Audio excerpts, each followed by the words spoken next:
Straight ahead on 12 News, a passion for music. Meet the Plymouth musician who has captured attention around the world. Plus, guess what time it is? Many drivers will say it's a long time coming. But first, a group of moms take matters into their own hands, trying to find a missing boy. 12 News starts right now. Hello, everyone, and thanks for joining us. I'm Mike Johnson. Today, a group of moms led a search for missing 10-year-old Crystal boy Barway Collins. He disappeared more than 2 weeks ago after being dropped off from his school bus outside his apartment building. Authorities have focused their search along the Mississippi River, where police say the boy's father was seen. Today, about 100 volunteers began a search at North Mississippi Regional Park. Reporter Shannon Slatton caught up with them.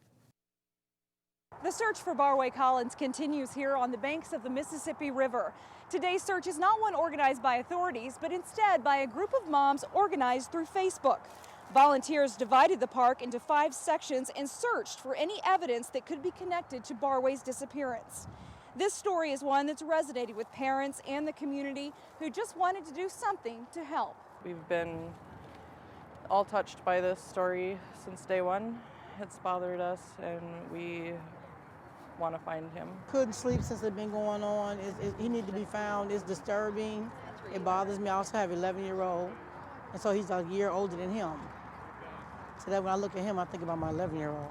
What if it was him? The search here will continue through the afternoon, and the mood today is hopeful. Not that someone will find Barway here, but they will find evidence here that could lead to Barway's safe return. In Minneapolis, Shannon Slatton, 12 News. All right, thanks, Shannon. A Wayzata high school dance coach will have to wait 2 more months before learning whether she'll receive additional discipline by the State High School League for an incident in February. The Minnesota State High School League's Board of Directors voted today to table a discussion involving the Class 3A Dance Team Awards ceremony.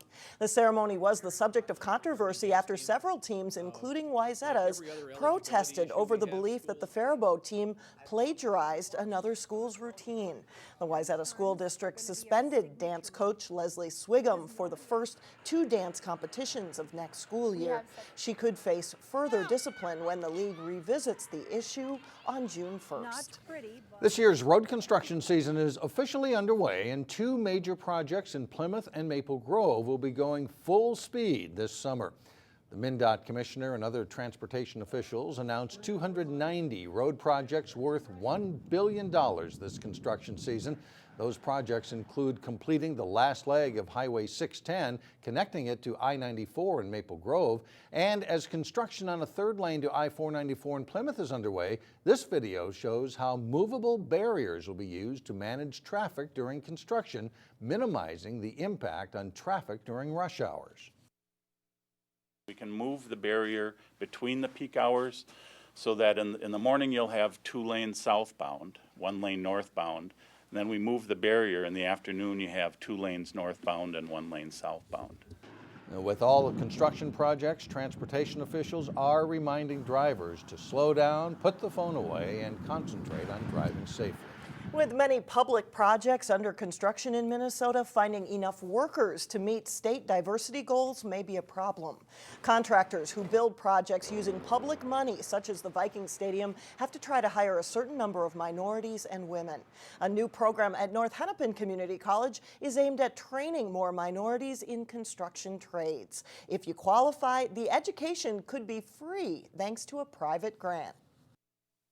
They can range from being a laborer to an electrician to a plumber to a cement mason, bricklayer, anything in that area that's needed. And they can also work with the major contractors such as Mortensen and Thor Construction.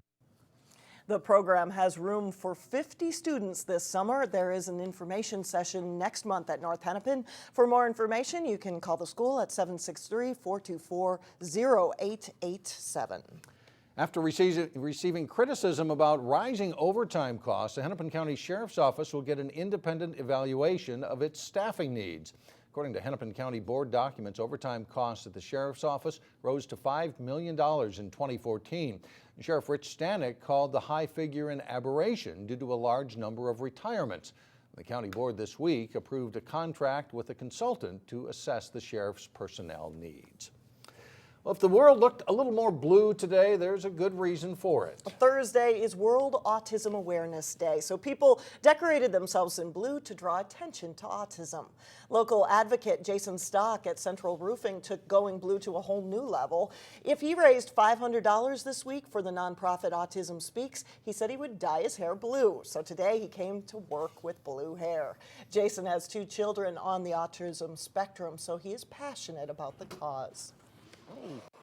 We try to put it out there, and I figured that way if anybody gets that new diagnosis and they don't quite know where to go, maybe they'll remember us and reach out and go, hey, we can point you in the right direction for some nice resources. Jason's company raises more than $20,000 annually for Autism Speaks. This year, he's helping organize the Walk Now for Autism Speaks, held at Target Field in September. Coming up, a Plymouth woman's amazing musical journey. We'll share her significant music milestone coming up. Then later in sports, a preview of the season for the Wayzata baseball team as the Trojans take the field with a new coach. But first, a Canadian breeze arrives, making things rather chilly for the weekend. You'll need a coat over those Easter dresses on Sunday.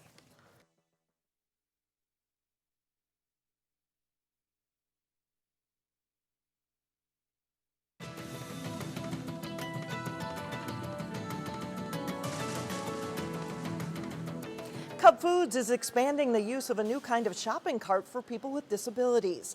The grocery chain tried it out in Maple Grove, and now it's making Caroline's carts accessible in all of its stores. It's named after a girl who has Rett syndrome. The carts combine the functionality of a wheelchair with a traditional shopping cart, and that eliminates the task of trying to maneuver a grocery cart and a wheelchair at the same time. A Plymouth resident is celebrating a professional milestone this week. Nirmala Rajasekar left a successful career in computer science to chase her musical dreams, and she ended up capturing attention around the world. Here's Eric Nelson. I'm trying to communicate with music. Nirmala Rajasekar speaks a universal language. One of my missions is to build bridges with music. 25 years ago this week, she began teaching Carnatic music, Even today, when I teach, I learn. which has its roots in southern India This is where I'm from. and involves playing the veena, a 7-stringed instrument. I would love to say it's my forte, but I've got miles and miles to go before I figured it out, because it's 2,000 years old. It's an art form that's been around for a very long time. So how many times can we come across a piece of history in your hand? And that's a privilege in itself. Rajasekar has traveled the globe. As far as traveling, gosh, I've gone to so many countries. Thank you, music. And has performed before kings and presidents. It's given me so many opportunities to, I won't say rub shoulders, but I would say definitely greet and meet and share my love and my music with these people. Rajasekar grew up in Chennai, India, but came to the Twin Cities 20 years ago and settled in Plymouth. I consider it a great place to be a musician. The state of Minnesota is a boon for artists. Minnesota has been the perfect landing spot. We have some of the greatest theaters, some of the greatest performing spaces. Rajasekar has reached the pinnacle of her profession. She's won multiple awards and even performed at Carnegie Hall. That was a dream when we performed there. But at her core, Rajasekar is a humble talent who simply wants to give back and make a positive impact. But I also believe music is that power that connects all of us, and we can make the world so much a better place. In Plymouth, I'm Eric Nelson, Channel 12 News.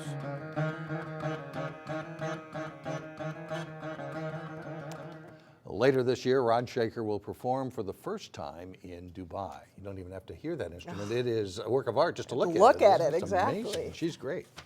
Coming up, a sacrifice not many students are willing to make. See what helps a Providence Academy student excel with her busy schedule. But first in sports, green means go as the spring sports season is about to begin. We'll preview the Park Center softball team and more with John Jacobson coming up next.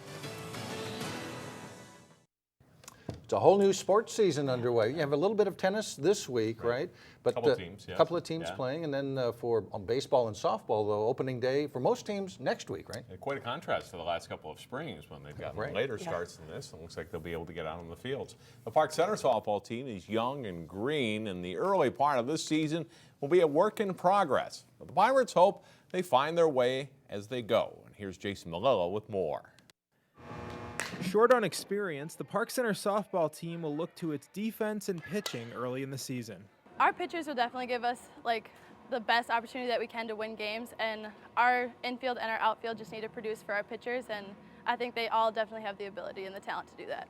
The Pirates were inconsistent last spring, ultimately finishing with a 9-9 record. The Northwest Suburban Conference is always tough, but the Pirates believe they can improve on last year's mark. One of the things we've talked about is they all play in the summertime. They all won in the summertime.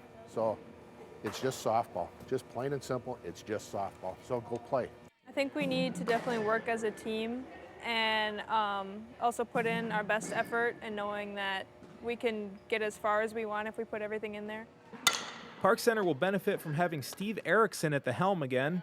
Erickson has led the Pirates to 2 state titles, but his return for this season was uncertain after he took an administrative position with the district. The district told me that I could volunteer, so I chose to do that. This is where my heart is, and I owed it to those 6 seniors if at all possible. But the district decided that I could volunteer, so I'm going to volunteer. And another familiar face returns to Park Center this season. Former standout pitcher Nicola Tade will be the junior varsity head coach and a varsity assistant.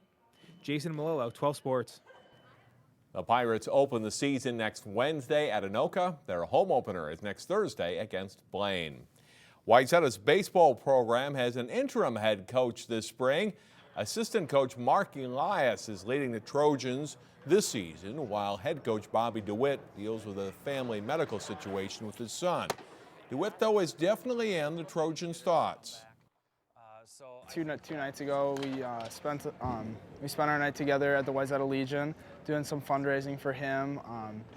We were doing just a spaghetti dinner, and so we've been doing that. We've been selling wristbands throughout the school and just within the community, and so I think it's been really nice. I mean, obviously it's tough to deal with something like that, but I think overall we've handled it pretty well. You look at a guy who's been passionate about baseball for years, been a big part of the program for every year I've been here, so 9 years now. And to see him not be able to do it and need to address the needs of the family has been hard to take, but completely understand it. And I think the guys here have done an awesome job just supporting me as I get into it and supporting him. The Trojans tied for 3rd in the Lake Conference last season and were 3rd in Section 6-3A as well. Pitching should be a strength this season, and veteran catcher Jake Marsh returns too. This could be a pretty good team if things fall into place with the lineup. I'm really impressed with how deep our pitching is, actually. We have a lot of guys that throw hard. Hitting-wise, we can scrap together runs, so I'm looking forward to that part too. But yeah, definitely the pitching is our strength right now. That helps a lot, and we're still going to have to go out there and put up runs, but I think our guys are great athletes, and our team should be a lot of fun this year. The Trojans start the season with 3 home games against Burnsville, Champlin Park, and Osseo. The opener is scheduled for next Thursday, April 9th, against Burnsville. Rosters were announced this week for the annual Minnesota High School All-Star Football Game. Several local guys are on the North roster, including Adam Brandt and Clark Winnicky from a Maple Grove team that lost just 2 games last fall. Also on the North All-Stars are lineman Jake Shopper of Osseo and Karsten Salveson of Breck, and 3 Totino Grace guys, Kez Flomo, Ben Mazinga, and Mitch Webb are on the North roster too. Osseo's Darren Lampker has been named the North head coach. Joey Mider of Hopkins will play for the South All-Stars. The game is June 27th at 1 o'clock at St. Cloud State University. And that's all good sports for today. All right, thanks, John. Still ahead, one way to block out distractions. What helps a Providence Academy student stay on her game in the classroom and on the court?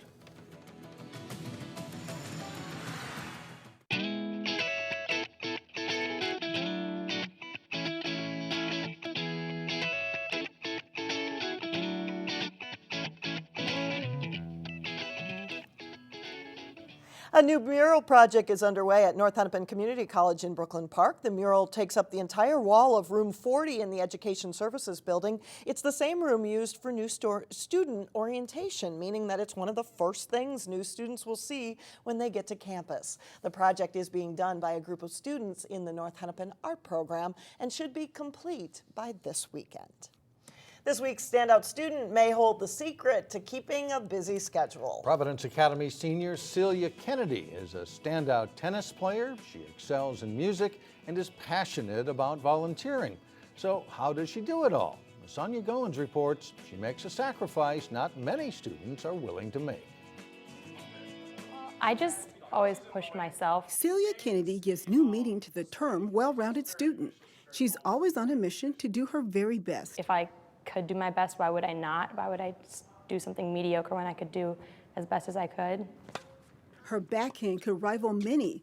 The all-conference tennis champ has a powerful swing. I just played tennis since I was really young, and I really like it, and I always played doubles with the same partner. She also likes to hit the greens, teeing off for the girls' golf team. It's always just kind of been you and your mental game. You don't really have anyone there to cheer you on, because you can't really cheer on a golf course. Celia is also passionate about music. She sings in the choir and plays the clarinet. Whenever I need to relax, chill, I don't know, music is where I go to. The National Honor Student has a love for reading. She loves to learn more about anything that she can. Here. English is her favorite subject. I read an insane amount of books, and so I just love reading all the different types of books. We do classical literature, we do British literature. Right now we're doing English literature. If academics, sports, and music weren't enough things to do, Celia also finds time to do mission work. It's really important for everyone to be able to learn about the faith, just because it's been so important in my life, and I know it can change so many other people's lives, and if I can do anything to bring that to someone else, I think that's really important. In the 30 Years' War. In many ways, Celia is not your typical teenager.